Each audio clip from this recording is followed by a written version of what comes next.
सभी धार्मिक संस्थान जिन्हें हम मत, मज़हब, परंपरा और संप्रदाय के नाम से जानते हैं, वो दावा करती हैं कि हमारे भगवान हैं और वो सुप्रीम पावर है। मगर वो भगवान है कहाँ, ये वो बताते बताते भी अब तक सदियां बीत गई मगर बता नहीं पाए कि परफेक्टली भगवान कहाँ है। आज हम बताते हैं कि सचमुच में वो रियल गॉड, अल्लाह, खुदा, लॉर्ड, पैगंबर, यहोवा, यहुन्ना, परमेश्वर, परमात्मा, ईश्वर, भगवान कहाँ है। आइए सुनते और समझते हैं संत श्री रमाशंकर साहब के इस प्रवचन में। किसका धर्म अच्छा है, किसका मंत्र अच्छा है, कहां जाके हमारी मुक्ति हो जाएगी, ये सारे लोगों ने इस भोली भाली जनता को धोखा दिया है। धोखा, दुविधा में डाल दिया। इसमें जाए कि इसमें जाए, इसमें जाए कि इसमें जाए, यही तो फेरा है। ये सारे नियम पर नियम बनाए गए। किसी पंथ का नियम कुछ और है, किसी पंथ का नियम कुछ और है, किसी का नियम कुछ और है, किसी से किसी का नियम मिलता नहीं है। अब बताइए मुक्ति कौन पाएगा और किसका धर्म अच्छा है, कल्याण किससे हमारा हो जाएगा। कोई कुछ नाम बता देता है, ई नाम का जाप करो, तो कोई कहता है ई नाम का जाप करो, कोई कहता है ओम नमः शिवाय का जाप करो, कोई कहता है ओम भूर्भुवः स्वः तत्सवितुर्वरेण्यम का जाप करो, कोई कहता है जय सिया राम का जाप करो, कोई कहता है राधे श्याम का जाप करो, कोई कहता है जय हनुमान का जाप करो, कोई कहता है ओम का जाप करो, कोई कहता है सतनाम वाहिगुरु का जाप करो, कोई कहता है अल्लाह अकबर का जाप करो। कौन मंत्र सही है? किस मंत्र के जाप से मुक्ति मिल जाएगी? ये सब क्या है? ये सब तमाशा है। ये कल्याण उल्याण होने वाला कुछ नहीं है, तमाशा लगा है। रुपया जितना खर्च करना है कर दीजिए, होगा तो कुछ नहीं। इन नाटक से कुछ होने वाला नहीं है। कल्याण का मार्ग पकड़ना होगा। कल्याण का मार्ग है क्या? साहब कबीर कहते हैं, रे बंदे करी ले आप निवेरा, करी ले आप निवेरा, रे बंदे करी ले आप निवेरा, हो करी ले आप निवेरा, रे बंदे। कहा तू अपना निवेरा कर ले, तू अपना कल्याण कर ले, तू अपना मोक्ष कर ले, तू अपना मुक्ति कर ले, तू अपने जीवन में सुख शांति ले आ। कैसे? आप जियत लखुआ पठौर करो, मुए कहां घर तेरा। आप जियत लखो आप ठौर करो, मुए कहां घर तेरा।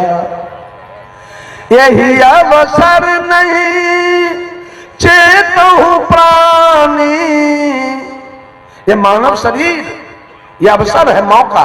ये मौका अगर चला गया, यही अवसर नहीं चेतहु प्राणी, अंत कोई नहीं तेरा, हो अंत कोई नहीं तेरा, रे बंदे करी ले आप निवेरा।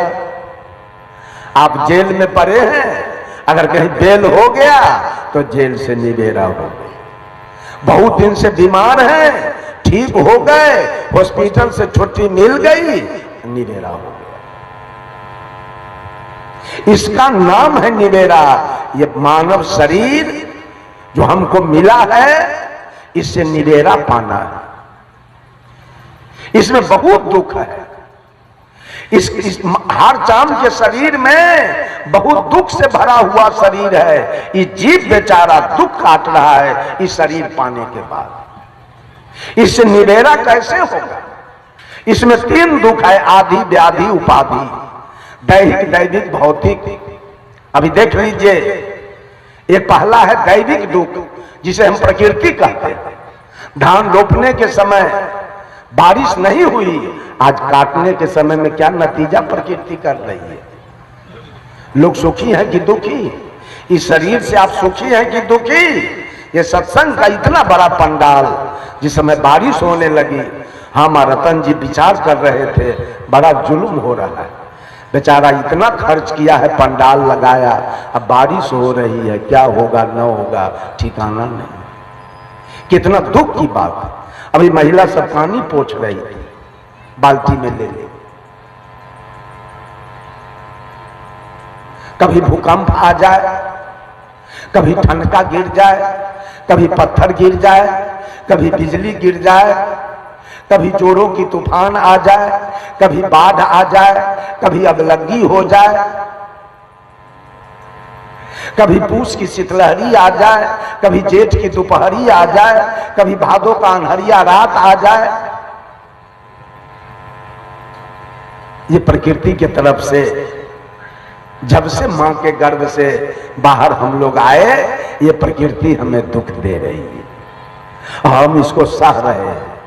और दूसरा दुख, कच्चा तत्व का शरीर बना है, इसमें कभी टीबी, कभी दम्मा, कभी कैंसर, कभी डायबिटीज, कभी एड्स, कभी लकवा, कभी पोलियो, कभी कालाजार, कभी मलेरिया, कभी ब्लड प्रेशर, कभी नोचनी, कभी दिनाय, कभी एक्जिमा, कभी कलकल,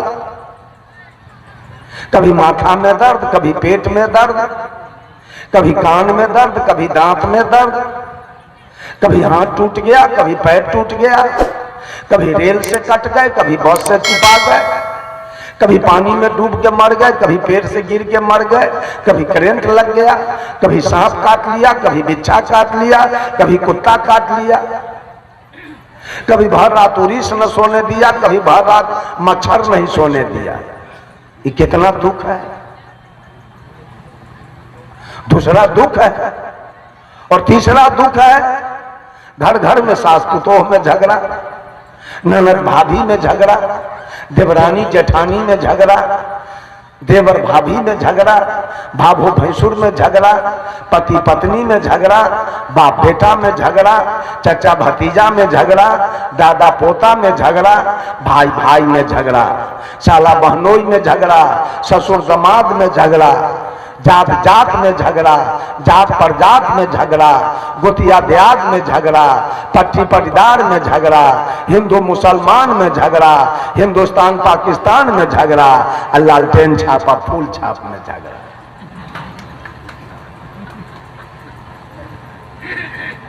कितना दुख है इस शरीर में। इस शरीर से कल्याण पाना नहीं चाहते हैं क्या? इस शरीर से अलग होना नहीं चाहते हैं क्या? साहब कबीर कहते हैं, बंदे कर ले आप निवेरा। अपना निवेरा तो करो, अपना कल्याण तो कर लो। गोस्वामी तुलसीदास जी ने नहीं, जब भगवान राम 14 बरस वनवास बिताने के बाद जब अयोध्या आए थे, तो पूरे प्रजावासियों को इन्होंने बुलाया। एक बार रघुनाथ बुलाए, गुरु विप्र पुरवासी सब आए। गुरु आ गए, ब्राह्मण आ गए, पुरवासी गांव के लोग आ गए। बैठे गुरु मुनि और द्विज संजन, बोले बचन भगत भव भंजन। सुनहु सकल पुरजन मम बानी, कहूं न कछु ममता उरानी। का सुनो, मैं मोह ममता की बात नहीं कर रहा हूं, नहीं अनीति नहीं कछु प्रभुताई, और अपना बड़प्पन भी मैं नहीं बोल रहा हूं, और न कोई अनीति की बात बोल रहा हूं। नहीं अनीति नहीं कछु प्रभुताई, सुनहु करहु जो तुम ही सुहाई। जो अनीति में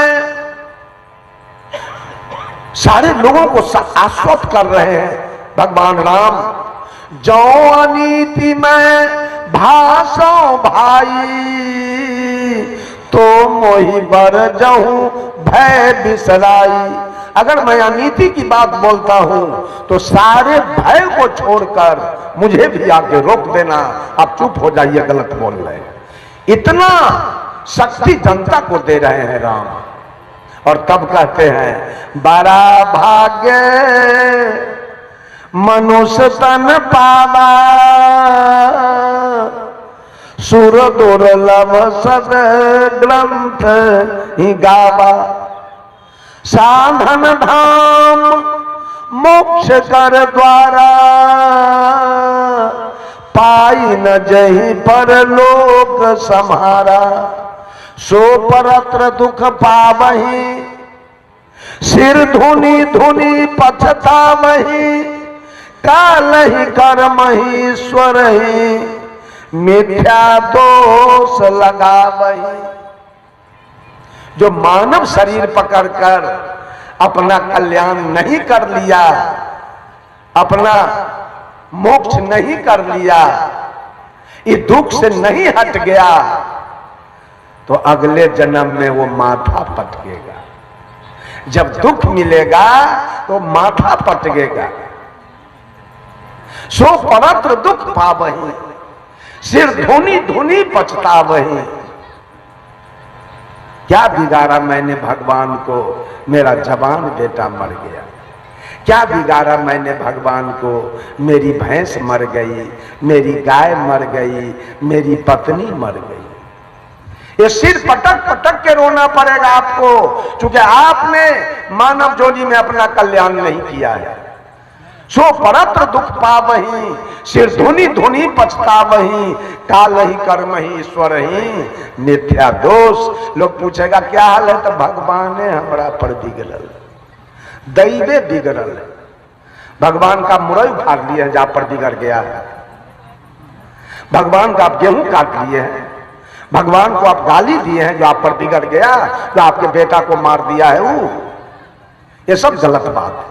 आप भोग रहे हैं अपने कर्म का परिणाम, अब भगवान का नाम लगाते हैं, भगवान मेरे बेटा को मार दिया।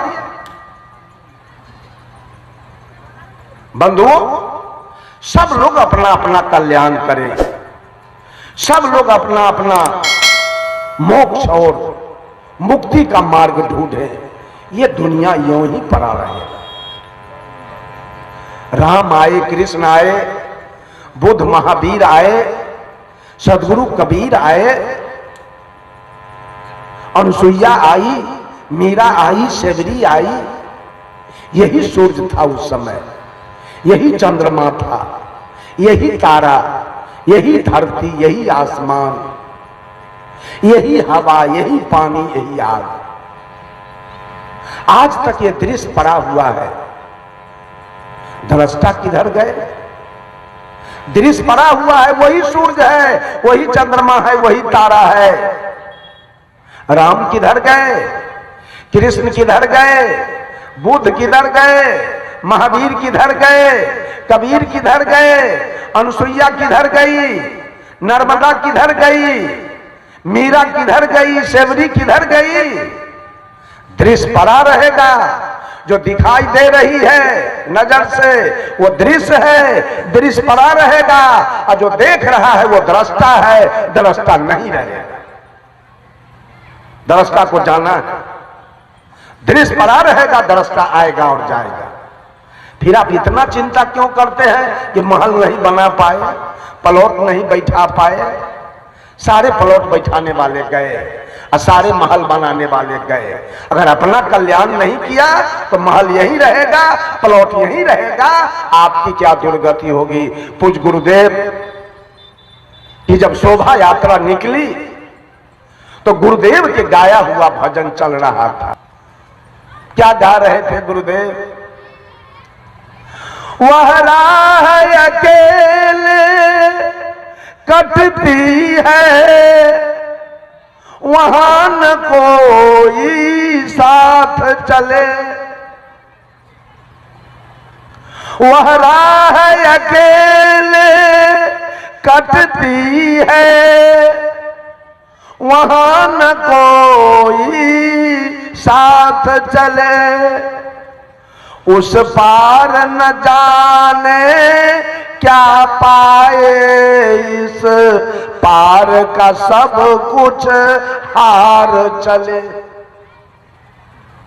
जहां थे वो सब हार गए, शरीर तक हार के अब जा रहे हैं। आगे क्या मिलेगा इसका पता नहीं। उस पार न जाने क्या पाए, क्या मैं पाऊंगा, इस पार का सब कुछ हार के जा रहा हूं, कुछ साथ में नहीं जा रहा। ये कल्याण करने की बारी है। ये सत्संग क्यों लगाया गया? कल्याण करने के लिए। कल्याण का मतलब क्या है? एक होता है धान। धान के अंदर में क्या होता है? धान के अंदर में है, जोर से बोलिए, चावल है। धान के अंदर में चावल है। वो चावल, वो धान का भात बनेगा, खिचड़ी बनेगी धान के। धान के न भात बनेगा, न खिचड़ी बनेगी, न तस्मई बनेगा। यद्यपि उसके अंदर चावल है, ऊपर से जो छिलका चावल के ऊपर से जो छिलका लगी है, जो आवरण लगा है, जिसके चलते ये चावल अपाच होके पड़ा हुआ है, कुछ नहीं बनेगा इसका। ठीक उसी प्रकार से परमात्मा की सत्ता हर घट घट में बैठा है। जब तक वो परमात्मा की सत्ता घट में है, तभी तक ये आंखें दुनिया को देख रही है, कान दुनिया की बातों को सुन रहा है, नाक सुगंध दुर्गंध ले रहा है, मुंह बोल रहा है, खा रहा है, त्वचा स्पर्श कर रहा है। जिस दिन परमात्मा की सत्ता काया से आउट होगा, ये शरीर डेड बॉडी होगा और सारे इंद्रियानी फेल कर जाएंगे। आंख देखना बंद कर देगी, कान सुनना बंद करेगा, नाक सूंघना बंद करेगा, मुंह बोलना बंद कर देगा और त्वचा स्पर्श करना उसी दिन बंद कर देगा। हर घट में सत्ता है, लेकिन उस चावल के जैसे आपके ऊपर अज्ञानता का आवरण है, आपके ऊपर अज्ञानता का छिलका है। आप भगवान के खोज में कहां कहां दौड़ लगा रहे हैं अज्ञानता के कारण। साहब कबीर ने कहा, खसम खसम बिनु तेली के बैल भयो रे, खसम बिनु तेली के बैल भयो। पूरे दुनिया के औरत मर्द को सदगुरु कबीर ने तेली का बैल कह दिया। ये सब तेली के बैल है। क्यों? पहले के जमाने में तेली के यहां कोल्हू हुआ करता था। उस कोल्हू में एक बैल चलता था और उसमें तेल की पेराई होती थी। वो बैल केंद्र में चलता था कि परिधि में? केंद्र में सुख है और परिधि में दुख है। तेल चुआ केंद्र में, अब बैल चला परिधि में। बैल को सुख मिला कि दुख? उसी प्रकार से परमात्मा बैठा है केंद्र में। आई दुनिया के लोग अज्ञानता के कारण बैनाथ, जगन्नाथ, भूतनाथ, केदारनाथ, हरिहरनाथ, पशुपतिनाथ, वैष्णो देवी, गंगा, जमुना, कमला, जमंगला सब परिधि का चक्कर काट रहा है। वहां न पैखाना करने का ठिकाना, न पेशाब करने का, न सोने का, न भोजन बनाने का, न खाने का, न कपड़ा सुखाने का कोई ठिकाना नहीं। सारा दुनिया परिधि का चक्कर काट रहा है भगवान के खोज में। अब भगवान बैठा है केंद्र में।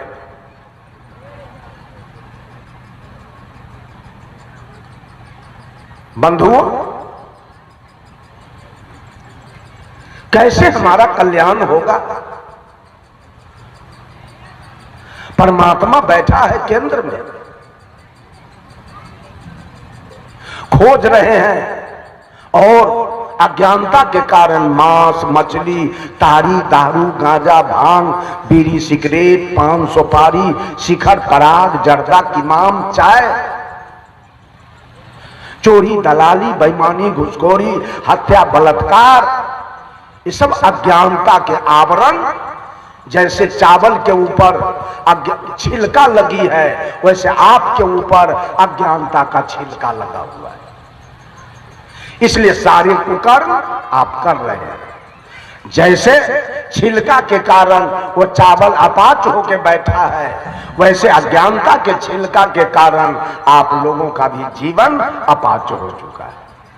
आपका विचार कोई सुनना नहीं चाहेगा, आपके निकट कोई बैठना नहीं चाहेगा, आपके साथ कोई सोना नहीं चाहेगा, आपके साथ कोई खाना नहीं चाहेगा, आपके साथ कहीं जाना कोई नहीं चाहेगा। यह आदमी गलत है, यह आदमी पियक्कर है, यह आदमी चोर है, यह आदमी बेईमान है, यह आदमी दलाल है, यह आदमी घूसखोर है, यह आदमी हत्यारा है, इसके साथ नहीं जाएगा। परमात्मा के रहते आपका जीवन अज्ञानता के कारण अपाच हो गया।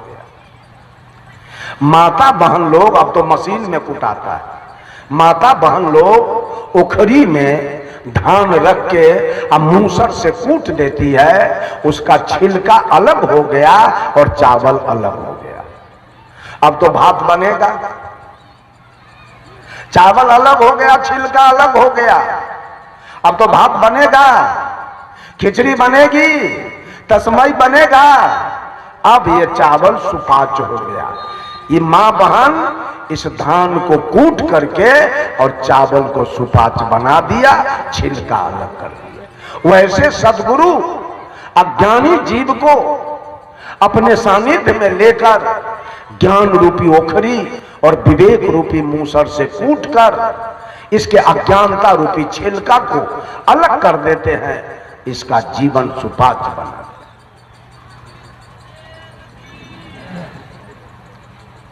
उसका जीवन सुपाच्य होता है और सुपाच्य होने के बाद उसके विचारधारा को सब सुनना पसंद करते हैं। क्या जरूरी था वैशाली से बुलाने का हमको? उन्होंने देखने में बड़ा रूपगर हम है कि करिया खटखट तो मुसहर के तरह है। इसलिए आपने बुलाया कि गुरु जी ने मेरे जीवन को कूट करके और सुपाच्य बना दिया, मेरे विचार को सुनने के लिए। प्रवचन का क्या अर्थ होता है? एक आदमी से मैंने पूछा, व्हाट इज प्रवचन? तो उसने कहा पर माने दोषर, अब वचन माने बात, दूसरे के बात को प्रवचन कर नहीं, नौ पर संयुक्त है, प्रवचन है। इसका क्या अर्थ? प्रवचन का अर्थ होता है परिष्कृत वचन, निर्णायक वचन, अनमोल वचन, पावन वचन, पवित्र वचन, निर्मल वचन, नापा हुआ वचन, तौला हुआ वचन, शुद्ध वचन।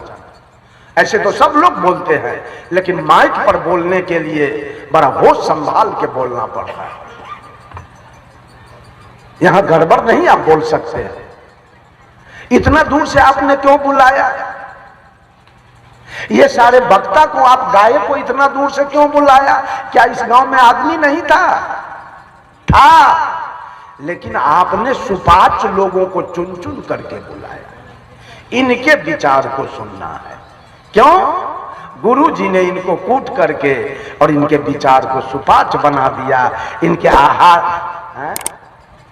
अच्छा, इनके आहार विहार को सही कर दिया है, इसलिए इनको बुलाया है। एक फायदा, जीवन अपाच्य था, गुरु जी ने सुपाच्य बना दिया।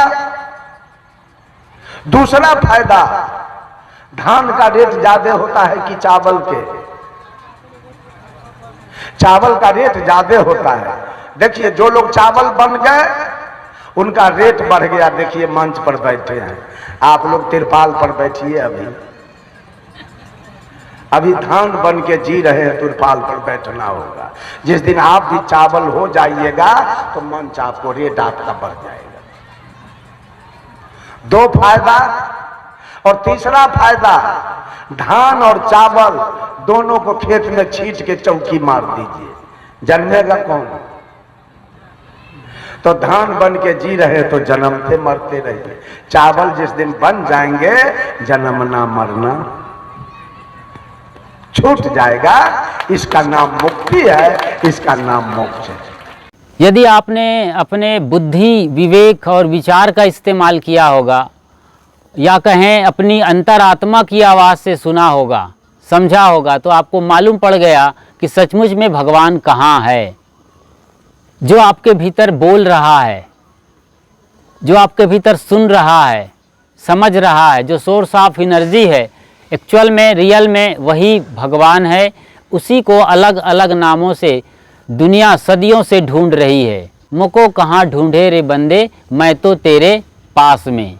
कबीर साहब की इस वाणी को समझें, उनके बीजक ग्रंथ को पढ़ें और लगातार अपने पसंदीदा यूट्यूब चैनल खुशहाल ज़िंदगी के साथ जुड़े रहें। चैनल पर बिल्कुल नए हैं तो फ़ौरन सब्सक्राइब कर लें, यानी परमानेंट मेंबरशिप ले लें, जो कि बिल्कुल फ्री है।